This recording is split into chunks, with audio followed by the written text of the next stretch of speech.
ఇప్పటికే రాష్ట్రం మొత్తం అల్లకల్లోలంగా ఉంది. ఇలా ఆర్టీసీకి ఇలా చూసుకుంటే కూడా ఉచిత బస్ ఇచ్చినప్పటి నుంచి ఇక్కడ వ్యవస్థ చాలా అంటే చాలా ప్రాబ్లం అయిపోయింది.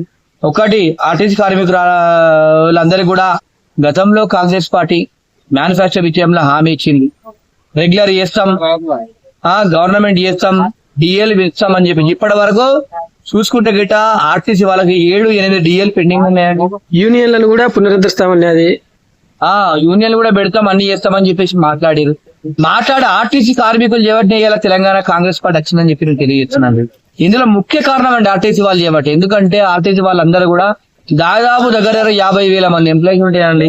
వాళ్ళ కుటుంబాలందరూ ప్రతి ఒక్క నియోజకవర్గంలో కూడా వాళ్ళకి ఒక పాత్ర ఉంటుంది, ఓటింగ్ పాత్ర. ఇలా వాళ్ళందరూ కూడా వాళ్ళ అవకాశాలకు వాళ్ళు ఓట్లు వేయించుకొని ఇలా వాళ్ళని పక్కన పెట్టేస్తే ఇలా ఎవడు పెట్టమన్నాడు ఈ ఉచిత బస్సు? వాళ్ళు కష్టపడి సంపాదించి ఆర్టీసీ కార్పొరేషన్ కు డబ్బులు ఇచ్చి ఇలా తెలంగాణ గవర్నమెంట్ కి ఇన్కమ్ తెచ్చిస్తే వాళ్ళకి ఇన్ని కష్టాలు. మిగతా డిపార్ట్మెంట్ చూడండి, చిన్న చిన్న డిపార్ట్మెంట్ పోలీస్ డిపార్ట్మెంట్ కానీ తర్వాత ఇతర ఎంఆర్ఓడి ఆఫీసులలో కానీ అక్కడిక్కడ కానీ 1,000 లక్షలు జీతాలు వీళ్ళు ఏం పనిచేయరు. ఇలా తెలంగాణ ప్రాంతంలో కానీ యావత్ భారతదేశంలో కానీ ఎవరైనా పని చేస్తున్నట్టు ఆర్టీసీ కార్మికులు కష్టపడి పనిచేసి డబ్బులు తీసుకొస్తారండి. వాళ్ళంతా కష్టం ఏ డిపార్ట్మెంట్ లేరు. అందరు సల్లా కూర్చొని డబ్బులు జీతాలు తీసుకుంటారు పని చేయకుండా. ఇలా కష్టపడి ఎండనక వాననక ఎండాకాలం పూట డ్రైవర్ల కష్టాలు చూడాలండి. వాళ్ళ కాళ్ళకు పొక్కు రాస్తున్నా కూడా డ్రైవింగ్ చేస్తూ ఇలా గవర్నమెంట్ ఇన్కమ్ తెస్తున్నటువంటి ఆర్టీసీ కార్మికుల కష్టాలు చూడరా అండి. ఇలా మహిళా కండక్టర్లు బస్సులు తెచ్చిన తర్వాత ఎంత ఇబ్బంది పడుకుంటా చేస్తున్నారండి. 1,000 మంది ఒక్క బస్సులో ఒక 60 మంది కెపాసిటీ ఉన్నటువంటి బస్సులో 200 మంది ఎక్కినా కూడా కష్టపడి చేసినటువంటి మహిళా కండక్టర్లను వాళ్ళ జీతాలు పెంచేద్దా అండి? మరీ అధ్వానమైన జీతాలు చాలా జీతాలతో వాళ్ళకు ఉండేటువంటి డిమాండ్లు 2 డిమాండ్లే కానీ ఆ 2 డిమాండ్లు చేస్తాంటే ఇంకేముంటుందండి ఆర్టీసీ వాళ్ళకి ఏముంటదండి? వాళ్ళకు ఉన్న డిమాండ్ ఏంది? రెగ్యులరైజేషన్ చేయాలి, తర్వాత సంబంధిత డిఎల్ పెంచాలి, అవే కదండి వాళ్ళకు ఉన్నటువంటి ప్రాబ్లమ్స్. యూనియన్ లో రిఫార్మ్ చేయాలండి. సరే యూనియన్ లో రిఫార్మ్ చేయక ఓకే, దాన్ని సరే అద్దులే. దాంతో నువ్వు కార్మికులకు న్యాయం చేస్తున్నావంటే ఆ యూనియన్ అవసరమే లేదు. అక్రమంగా డిఎల్ పెంచుకుంటా వాళ్ళు రెగ్యులరైజేషన్ చేస్తే నువ్వు అసలు ఏ కార్మిక సంఘాలు అవసరం లేదు. ఒకటి కార్మికులకు న్యాయం జరిగే విధంగా చేస్తే ఏ సంఘాలు అవసరం దానికి ఒప్పుకుంటాం, కానీ కార్మికులకు న్యాయం చేయాలి. ఇవాళ మనం చూసుకుంటే గిట్ట పవర్ కార్పొరేషన్ వాళ్ళు, ఎలక్ట్రికల్ డిపార్ట్మెంట్ అది కూడా కార్పొరేషన్ కానీ వాళ్ళ జీతాలు చూడండి, లక్షల జీతాలు. వాళ్ళ డిఏలు పెరుగుతాయి, అన్ని పెరుగుతాయి, వాళ్ళ శాలరీస్ ఉంటాయి, ఉద్యోగ భద్రత ఉంటుంది. ఎంత బాగుందండి.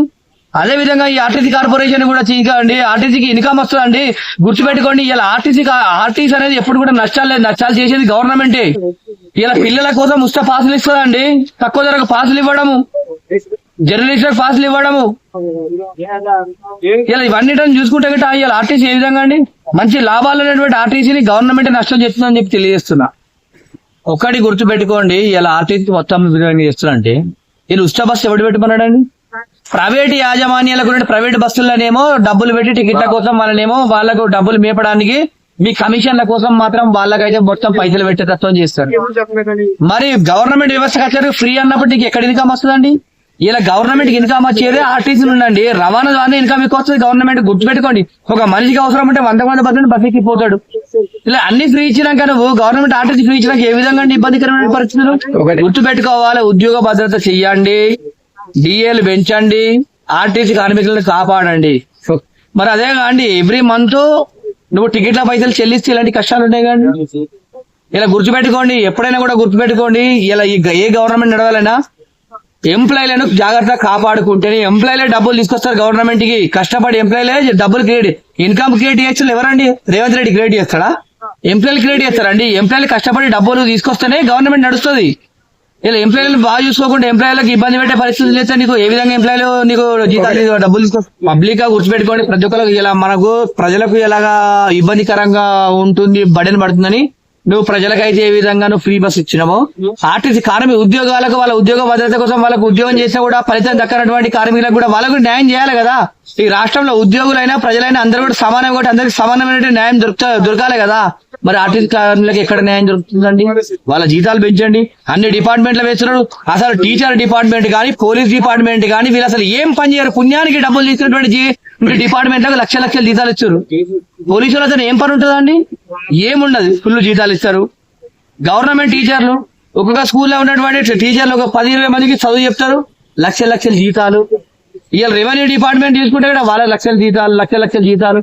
కష్టపడేటటువంటి గుర్తుపెట్టుకోండి, ఈ రాష్ట్రంలో కష్టపడుతుండే ఎవరైనా ఉంటుందంటే అది సఫాయిలు అయ్యేలా మనం మున్సిపాలిటీలలో పనిచేసేటువంటి కార్మికులు, ఆర్టీసీ కార్మికులు తప్ప ఈ రాష్ట్రంలో ఎవరు కూడా పనిచేస్తలేరు, ఏ ఎంప్లాయీ కూడా పనిచేస్తలేరు అని చెప్పి నేను తెలియజేస్తున్నా.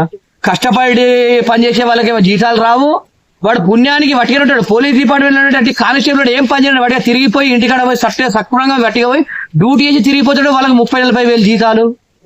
టీచర్ వట్టిగా ఫ్యాన్ కింద కూర్చొని చదువు చెప్పాడు, పోరాలు గవర్నమెంట్ స్కూల్ చూస్తారు, చదువు రాదు ఏం రాదు, వాళ్ళు వట్టిగానే ఉండి వాటి చదువు చెప్పకుండా పోతున్న వాళ్ళకు లక్షల జీతాలు. ఏందండి వ్యవస్థ ఇది? కష్టపడ్డటువంటి గ్రౌండ్ స్థాయి ఉన్నటువంటి కష్టపడ్డోళ్ళకి జీతాలు ఉండేవి.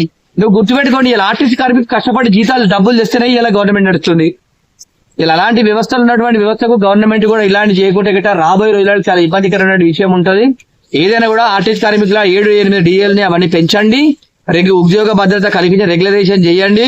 అనవసరమైనటువంటి ఉద్యోగాలను కల్పించుకుంటూ ఉంటే ఆ గవర్నమెంట్ కి అవసరం లేనటువంటి ఎప్పుడు 20-30 వేల ఉన్నటువంటి పోలీసు ఉద్యోగాలు వేస్తారు, ఆ సెక్యూరిటీ గార్డ్ ఉద్యోగాలు వేస్తారు, అవి ఇండ్ల కింద కాపలు ఉండడానికి ఉద్యోగాలు వేస్తారు. అవన్నీ అవి ఎందుకు పనికి వస్తుందో గవర్నమెంట్ ఇన్కమ్ తీసుకురానటువంటి జాబ్లు వేస్తారు. అలాంటి జాబులు వేయకుండా ఉన్న వాళ్ళని మంచిగా చూసుకొని